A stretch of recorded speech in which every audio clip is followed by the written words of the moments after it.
சரவணன் இந்த மாதிரி தங்கமயில் வீட்டில் இருக்கவங்க அத்தனை பேரையுமே தன்னோட பக்கம் சாய்க்கிறதுக்காக பிளான் போட்டு இவ்வளோ விஷயத்தையும் பண்ணிட்டு இருக்காங்கன்னு சொல்லிட்டு புரிஞ்சுக்கிட்டு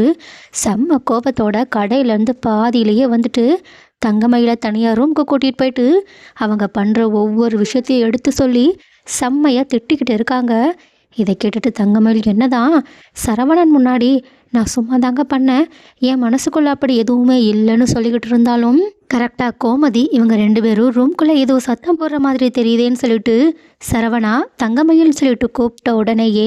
தங்கமயிலோட மொத்த பிளானும் வெளியே வர்ற அளவுக்கு அவங்க செம்ம ட்ராமா போட ஆரம்பிச்சிடுறாங்க. அது மட்டும் இல்லாமல் கதவை திறந்துக்கிட்டு அழுதுகிட்டே ஓடி வந்து கோமதியை கட்டி பிடிச்சி இவர் என்னை அடிக்க வராருன்னு சொல்லிட்டு அதுலேயுமே ட்ராமா போட இதை கேட்டுட்டு கோமதியும் ஏண்டா இப்படி பண்ணுறன்னு சரவணனை திட்ட சரவணனோட தங்கச்சியும் தங்கமயில் சொன்னதை நம்பிட்டு சரவணனை செம்மையாக திட்டிக்கிட்டு இருக்காங்க. ஆனால் சரவணனோ அவங்க கிட்ட உண்மையை சொல்லலான்னு வர, ஆனால் கோமதியோ அவங்க பேச்சை கேட்குற மாதிரியே தெரியல. அதுக்கு பதிலாக முதல்ல நீ கடைக்கு போடான்னு அவங்கள சத்தம் போட்டு அங்கேருந்து அனுப்பி வச்சுட்டு தங்கமயில்கிட்ட இப்போ என்னதான் உங்கள் ரெண்டு பேருக்கும் நடுவில் பிரச்சனை, எதுக்காக அவன் உங்ககிட்ட சண்டை போட்டுக்கிட்டு இருக்கான்னு கேட்க, அதுக்கு தங்கமயிலும் எனக்கும் ஒன்றுமே புரியல, எங்கள் ரெண்டு பேருக்கு நடுவில் அப்படி எந்த பிரச்சனையும் கிடையாது, குழந்தை விஷயத்தில் அவர் என் மேலே கோவமாக இருந்தார் தான், ஆனால் இப்போது இவர் பண்ணுறதெல்லாம் பார்க்கும்போது அவருக்கு வேறு ஏதோ ஒரு பொண்ணை பிடிச்சிருக்குன்னு நினைக்கிறேன்னு சொல்ல,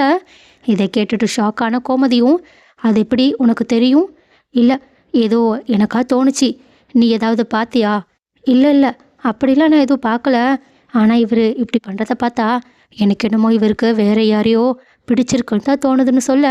இதை கேட்டுட்டு கோமதியும் அப்படிலாம் இருக்க வாய்ப்பே கிடையாது, இதுக்கு பின்னாடி வேறு ஏதாவது இருக்கதா வாய்ப்பு இருக்குது, நீ சும்மா என் பையனை பற்றி அப்படிலாம் தப்பாக நினைக்காதன்னு தங்கமயில்கிட்ட சொல்லிட்டு அங்கேருந்து அனுப்பி வைக்க,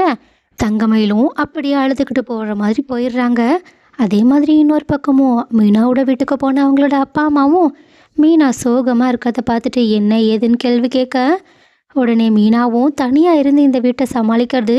தனக்கு ரொம்பவே கஷ்டமாக இருக்கிறதாவும் வீட்டில் எந்த பொருளும் இல்லைன்னு சொல்ல, உடனே மீனாவோட அம்மாவும் வீட்டுக்கு தேவையான பொருட்கள் எல்லாத்தையுமே மீனாவோட அப்பா கிட்ட சொல்லி வாங்கிட்டு வர சொல்லிடுறாங்க. அது மட்டும் இல்லாமல் மீனா கிட்டையும் தனி குடித்தனத்தில் இருக்கிறது தான் உனக்கு பெஸ்ட்டுன்னு சொல்லிட்டு அவங்களையுமே சமாதானப்படுத்திக்கிட்டு இருக்காங்க. ஆனால் மீனாவுக்கோ எப்படா அந்த வீட்டுக்கு போவோன்னு ரொம்பவே ஏக்கமாக இருக்குது. அதுக்கப்புறமா இந்த பக்கம் நைட்டு எல்லா வேலையும் முடித்த கோமதியும் கிச்சனில் தனியாக உட்காந்து சாப்பிட்டுக்கிட்டு இருக்க, அப்போ அங்கே தண்ணி குடிக்க வந்த பாண்டியனும் எதுக்காக தனியாக உட்காந்துருக்குன்னு கேட்க, உடனே இந்த மாதிரி ராஜி வேலையிலேயே சாப்பிட்றாலாம், அப்புறம் தங்கமயில் சாப்பாடு வேண்டான்னு சொல்லிட்டா, அதனால தான் தனியாக உட்காந்து சாப்பிட்டுக்கிட்டு இருக்கேன்னு சொல்கிறாங்க. உடனே பாண்டியனும் எதுக்காக தங்கமயில் சாப்பாடு சாப்பிடல, அது ஒன்றும் இல்லைங்க, தங்கமயிலுக்கும் சரவணனுக்கும் இன்றைக்கி சண்டை நடந்துச்சுல்ல, அதனால தான் அவள் சாப்பாடு வேண்டான்னு சொல்லிட்டா, ஒன்றும் பிரச்சனை இல்லை, நான் கொஞ்ச நேரம் கழித்து அவளுக்கு எப்படியாவது சாப்பிட எடுத்து கொடுத்துருவேன், அப்புறம் இந்த சரவணன் ஏன் இப்படி பண்ணுறான்னு தெரியல, குழந்தை விஷயத்தில் தான் கோவமாக இருக்கான்னு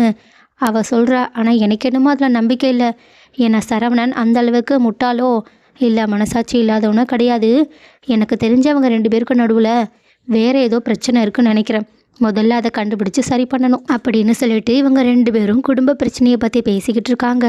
ஸோ கைஸ், சரவணன் தான் இப்போ எல்லாரும் முன்னாடியும் லைட்டாக தப்பானவங்க மாதிரி தெரியுறாங்க. ஸோ ஒரு வேளை சரவணன் மட்டும் தங்கமயிலை பற்றின உண்மைகளை சொல்லிட்டா கண்டிப்பாக சப்போர்ட் சரவணனுக்கு கிடைக்க வாய்ப்புகள் இருக்குதான். ஆனாலும் தங்கமயில் இப்போ பண்ணுற வேலைகளெல்லாம் பார்த்தா கண்டிப்பாக பிரச்சனை வேறு விதத்தில் போகவும் வாய்ப்பு இருக்குது. ஸோ இதில் அடுத்து என்ன நடக்க வாய்ப்பு இருக்குது, எல்லாத்துக்கும் மேலே மீனா மறுபடியுமே பாண்டியனோட வீட்டுக்கு வந்தால் நல்லா இருக்கும்னு யாரெல்லாம் நினைக்கிறீங்க?